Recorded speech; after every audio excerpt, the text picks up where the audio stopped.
Olá, aqui no Unesp em Pauta você conhece o olhar de pesquisadores universitários sobre questões relevantes da sociedade. Nesta temporada nós conversamos sobre formação de professores. Nossos convidados participaram do 2º Congresso Nacional e o 12º Congresso Estadual Paulista da área. Hoje nós recebemos o professor Celestino Alves da Silva Júnior da Unesp em Marília. Professor, muito obrigada por sua presença. Obrigado a você pelo convite. Professor, na sua área de atuação, discutindo a questão da escola pública, eu gostaria que o senhor comentasse qual que é a importância de termos professores, coordenadores e diretores atuando em prol de uma gestão escolar cada vez mais eficiente. Oi, Maíra. Como eu disse, obrigado a você pelo convite e obrigado pela oportunidade agora de tratar desse problema que é extremamente relevante. Existe, na verdade, dois modos de se lidar com essa questão. Aqueles que entendem que a gestão está a serviço dos professores da escola, da própria coordenação, e por isso deve ter a sua atividade de alguma maneira determinada pelas necessidades da escola. E existem, infelizmente, aqueles que pensam exatamente o contrário, que a gestão é a peça principal de toda a situação escolar e, consequentemente, ela deve determinar todas as atividades.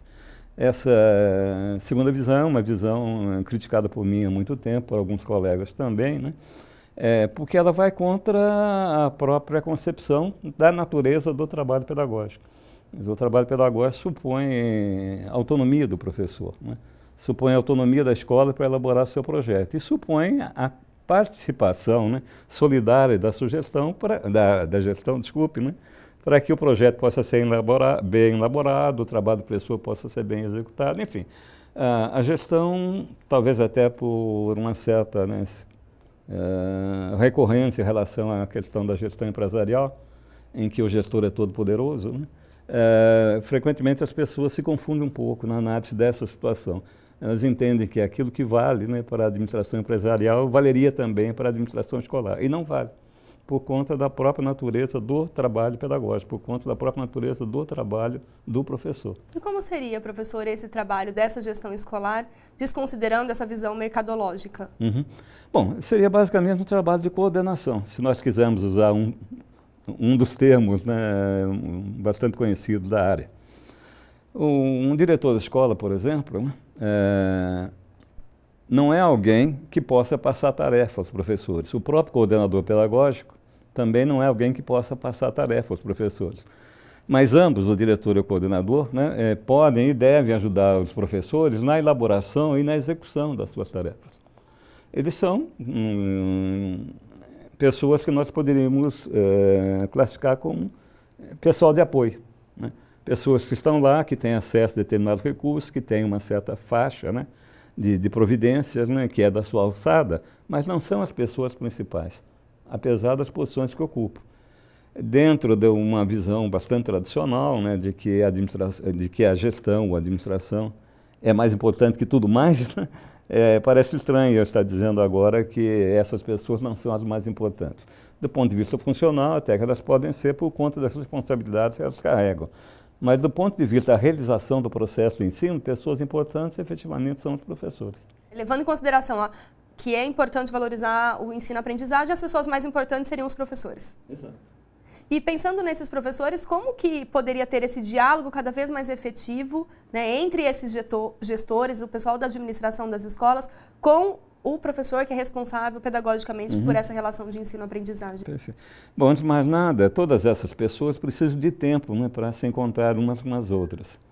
E aí você toca no problema que é crucial no estado de São Paulo e no Brasil todo, há muito tempo sem que se tente soluções mais ousadas para ele. Os nossos professores, de modo geral, subdividem a sua jornada e multiplicam seus locais de trabalho. Ou seja, não é fácil nós encontrarmos aqui em São Paulo uma escola em que todos os professores estejam à sua disposição o tempo todo. Ou seja, uma escola em que todas as pessoas possam se encontrar durante todo um dia de trabalho. Uma escola que seja o único local de trabalho dessas pessoas. Para que a gente possa ter um projeto, em qualquer circunstância, a gente precisa ter condição de continuidade na nossa reflexão com as pessoas que realizarão conosco esse projeto.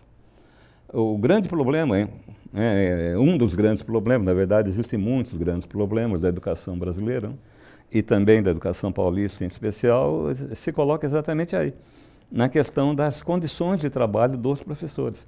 Como os professores são identificados como alguém que apenas dão aulas, como pessoas, né, cujo trabalho consistiria apenas, né, em atividade no interior do ambiente limitado, que é a própria sala de aula, né, como por uma série de razões, né, a própria remuneração do professor está ligada ao número de horas-aulas pelas quais ele é responsável, o que acaba acontecendo é que o professor só está na escola, na sala de aula.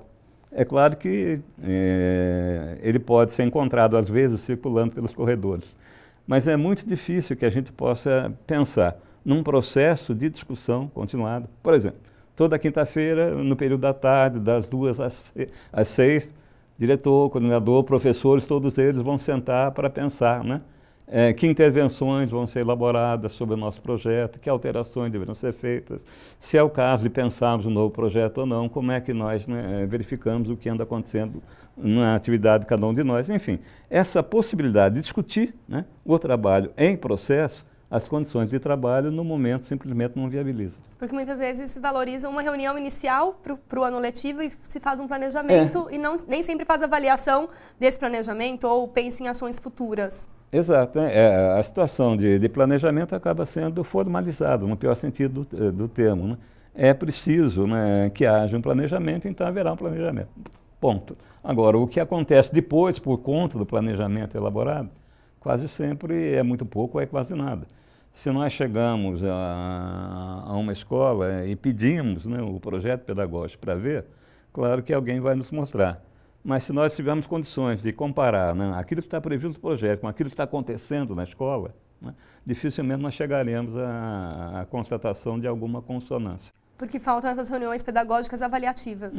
Não apenas as reuniões, falta um clima de trabalho em grupo, quer dizer, um clima de trabalho associado, né, entre as diversas pessoas que devem desenvolver esse trabalho.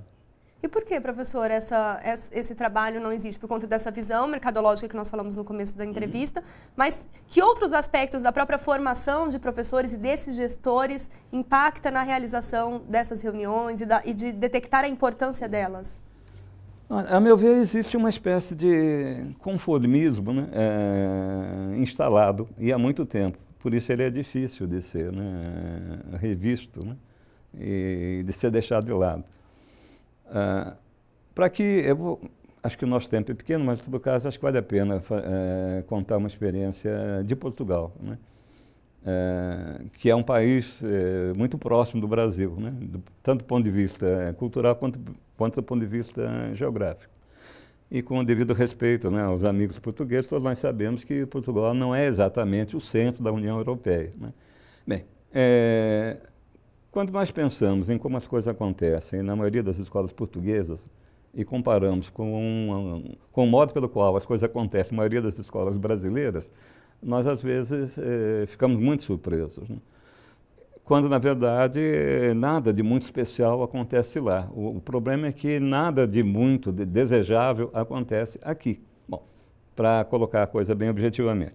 Um professor português tem uma jornada semanal de trabalho de 36 horas. Por quê? Porque a jornada de trabalho em Portugal, para todos os trabalhadores, é de 36 horas. Onde começam as diferenças?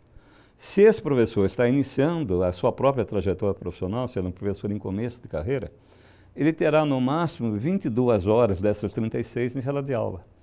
O que significa que ele terá 14 para esses contatos, para atendimento mais, né, aproximado dos alunos, para atendimento dos pais dos alunos, enfim, para fazer uma série de atividades que fazem parte do projeto da sua escola, da escola portuguesa, né, e que são execuíveis por isso, né, que o professor tem tempo para tratar disso.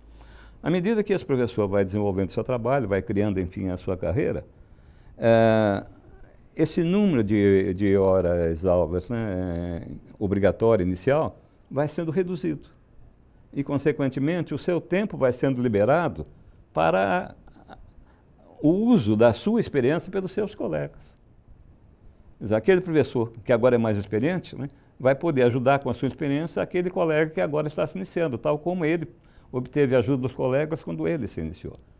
Então, quando chega ao final, vamos dizer, da trajetória profissional desse professor, 35 anos depois ou mais, né, o que vai ocorrer? Nesse momento, ele estará dando apenas 14 horas aulas.